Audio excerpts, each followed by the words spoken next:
ai ishte për vite me radhë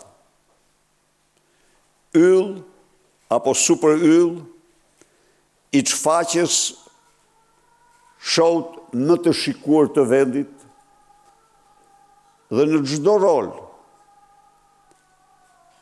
interpretimi i tij ishte më i pëlqyeri, ishte i përsosur.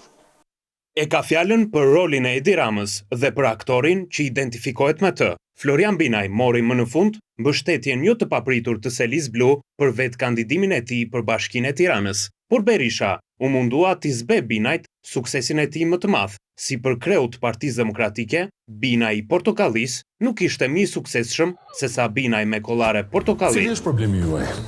Un problem, unë s'kam si problem. Unë s'ka si problem, për çfarë keni ardhur këtu? Unë kam ardhur për prezantoj piranjat me ty. Mirëse erdha. Ai bashku me bashkëpunëtor, me ekip, kanë ndërtuar dhe paraqisin një nga emisionet investigative më të shikuara, Piranjat, të cilat Edi Rama i tmerruar. Por Binaj tani punon te Syri TV, i cili edhe nëse nuk është i lidhur me portofolin e doktorit, ka lidhje direkte me zyrën e tij. Sa i pavarur është ai? Aq sa që ishte kur punonte tek ABC News. Ka që pavarur, të garantoj. Nuk e hoqi Edi Rama nga ABC News me fugën e tij, tek Syri patën kurajo dhe i dhanë hapësirën, por ai ata kishin ndërtuar Piranjat, siç e dini ju vetë, tek ABC.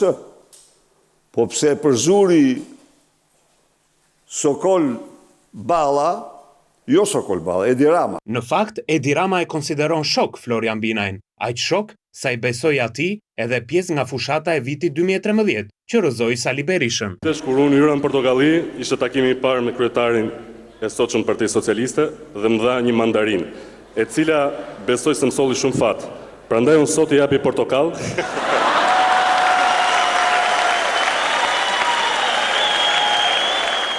Bota thon është portokall, së paku për Sali Berishën, i cili pasi u refuzua nga njerëzit e tij më të votuar, pasi refuzoi të nxirrte emra politik, i sigurt ndoshta për një humbje në kryeqytet, nuk pati asnjë alternativë tjetër, po vuri përballë një betejë politike me Edi Ramën në Tiranë, thjesht sozin e tij më të mirë. Kjo pasi oferta për Binajn ka impolit sigurie. Pas zgjedhjeve mund të rikthehet menjëherë e të drejtojë Piranjat, sigurisht me një shtesë rroge. Të vetmit që nuk duken të shqetësuar për kandidimin e Binajt duken socialistët. Ata janë të qetë. Në krye të fushatës kanë versionin origjinal, Edi Ramën. Unë pres që Partia Socialiste të ketë të njëjtën mbështetje, ashtu siç pati në Fier, ashtu siç pati në Tiranë në 11 maj, të ketë edhe në zgjedhjet vendore të pjesshme, kudo që ato ndodhen në Shqipëri.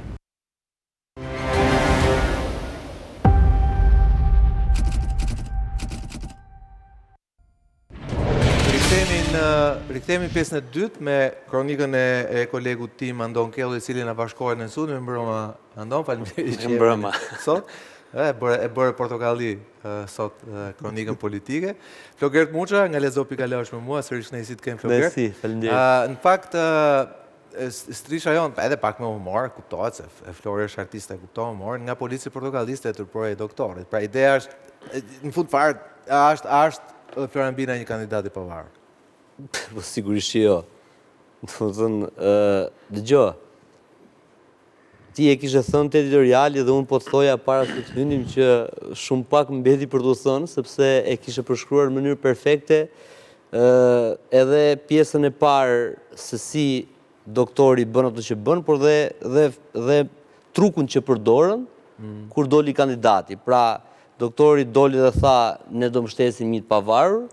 Fill pas asaj që tha doktori, doli Binaj tha, ndërkohë që ishin ja 3-4 në terren, edhe të veç shpallur nga partia Klevisi, Paloka e kështu me radhë. Klevisi e ke djalin për Buguroshin. Po, okay. Po, për Buguroshin dhe pastaj del doktori dhe certifikon emrin. Pra, sigurisht nuk është një emër i unë dua t'i heq këto pjesët ku punon më se thash, sepse njeriu do të punoj, nuk ka asnjë rëndësi. Edhe pse duhet parë pastaj se si do shkoj shkoj dhe unë nesër ka syri, nuk e dihet. Çfarë s'ndodh? Pas nëntorit, por ajo që unë pash sot ishte që doktori për herë të parë në jetën e tij ka bërë një lloj autoironie. Që do të thotë, për herë të parë doktori ka treguar me kandidatin që ka vendosur ose me profesionin e kandidatit gjendjen e opozitës. Nuk po them tragjike, po them komike.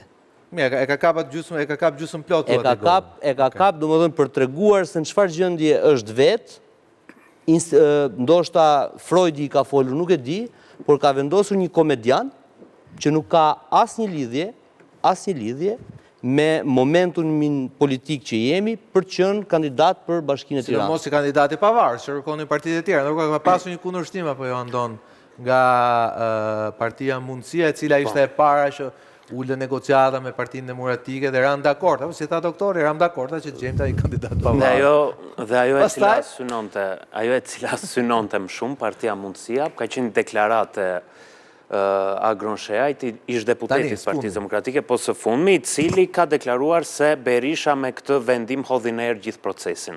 Sepse tani sipas Shehajt nuk ishte qëllim vetëm kandidati, por kandidati fitues dhe madje ka propozuar të bëjë edhe një sondazh me një kompani ndërkombëtare që kush nga këta është më i votuari. Megjithatë, edhe Shehaj nëse vëmre nuk nxitohet, sepse ka deklaruar që do mendohem dhe pak nëse do e mbështes apo jo Florian Binajn, sepse nuk kam gjë kundër atij. Ka dalë publikisht. Po, ka dalë publikisht, por do të merret një vendim. Ajo dalja e Ermalasimës kujton është ai filmi multiplikativ me Kojotën që ecën me vrap për të kapur gjelin, po veras e shikon që ka mbaruar toka dhe bie poshtë. Pra, me Ermalasimën çfarë ndodhen? Me Ermalasimën do të merret një vendim sipas Shehajt nga Partia Mundësia, nëse ata do të kandidojnë me Ermal Hasimen apo jo.